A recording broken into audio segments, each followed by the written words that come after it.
You know, Sophia, today I'm feeling so fresh. Seriously. Yesterday was a holiday, and I went out for a picnic with my family. And honestly, I didn't even realize how badly I needed that break. Really? That sounds nice. Where did you go? We went a little outside the city, kind of a quiet garden area. No noise, no rush, just sitting on the grass, eating together, talking about random things. It felt so simple, but so good. That's actually the best kind of day. Simple moments, real conversations, no stress at all. Exactly. And you know what I noticed?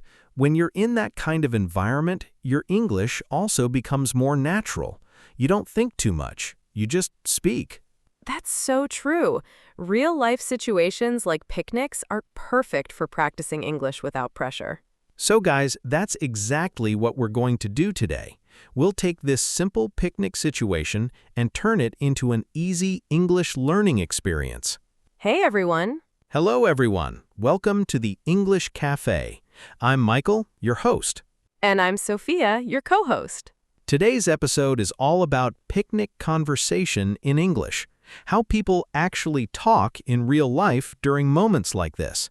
And along with the conversation, we'll also explain some useful sentences, why we use them, where we use them, so you can understand and apply them easily. Because, let's be honest, English doesn't improve by just watching.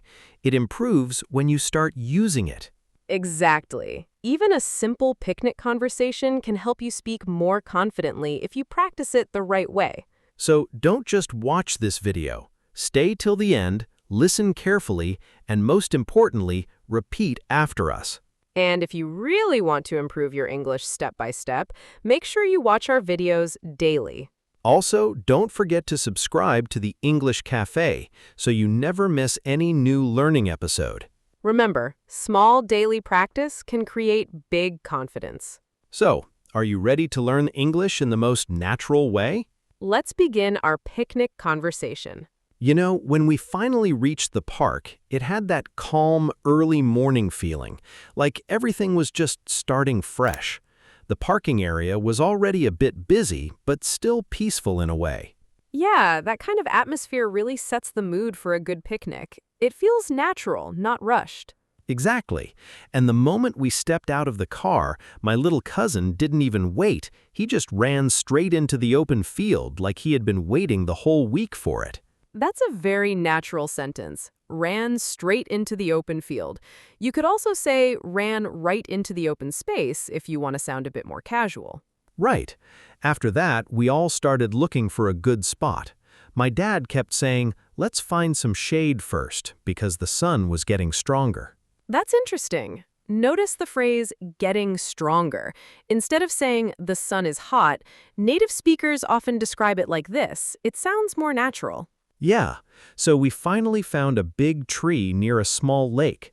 The view from there was honestly peaceful. Water, trees, and just open sky. You used a very strong word there, peaceful.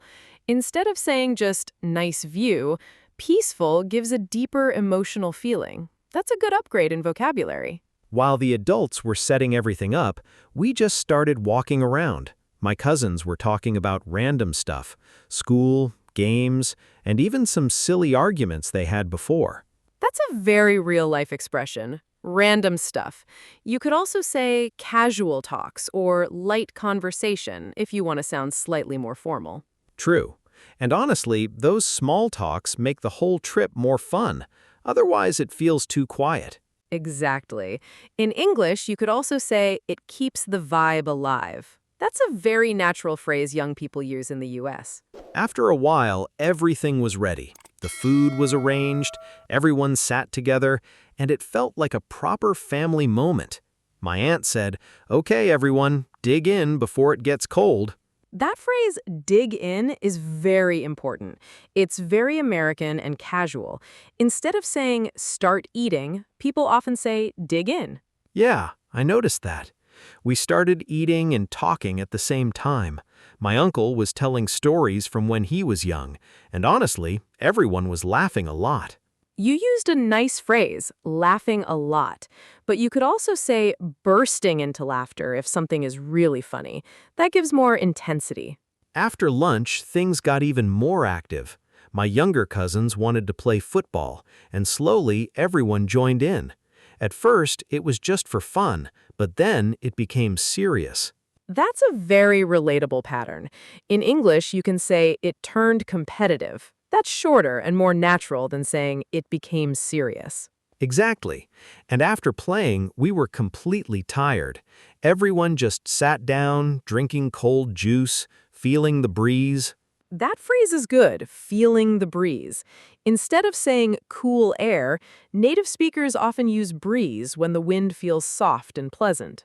Then came the best moment. The sun started to go down, and the whole sky turned orange and pink. For a few minutes, nobody even spoke. That silence actually says a lot. In English, you could describe it as a comfortable silence. It means nobody needs to talk, but everything feels good. Yeah, it was one of those moments you don't forget easily. And that's exactly how native conversations naturally end in real life. Not with big conclusions, just quiet appreciation of the moment. On the way back, the car felt unusually quiet. Everyone was tired, but it wasn't an uncomfortable silence. It was more like everyone was just replaying the day in their mind. That's a strong phrase, replaying the day in their mind. Instead of saying, thinking about the picnic, this sounds more natural and visual, like native storytelling. Yeah, and I noticed something. Nobody was checking their phone. Everyone was just looking outside, watching the trees and streetlights pass by slowly. That actually says a lot. In English, you could describe that as being fully present. It means your mind is not distracted, just in the moment. My cousin finally broke the silence and said, "I wish we could do this every weekend." That's a very natural line. A more native version could also be, we should do this more often. It sounds simple and casual. True. And my father just smiled and said, "Good days don't need planning." That sentence is very powerful. Short, simple, but deep. Exactly how real American conversational English sounds in emotional moments. When we finally reached home, nobody rushed inside. It's like the day ended slowly, not suddenly. That's a nice contrast. Not suddenly, but slowly.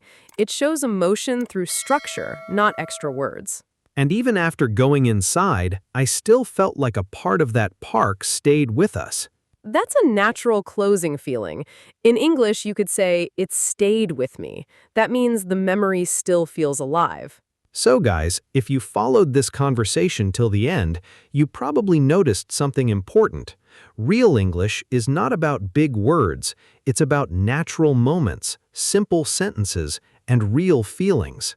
Exactly. And the best way to improve your English is not just studying it, but hearing it like this again and again. You can replay this conversation, pause it, and try to speak along. That's how fluency actually builds. If you found this helpful, make sure you don't just watch it once. Watch it again, because every time you repeat, you catch something new. And don't forget to subscribe to the English Cafe. We keep bringing these real-life English conversations that actually help you speak naturally, not just memorize grammar. Now, we want to ask you two simple questions. What was your favorite moment from this picnic story? And where would you like your next imaginary trip to be? A beach, mountains, or a city life picnic? Drop your answers in the comments. We really want to read them. And yeah, see you in the next conversation.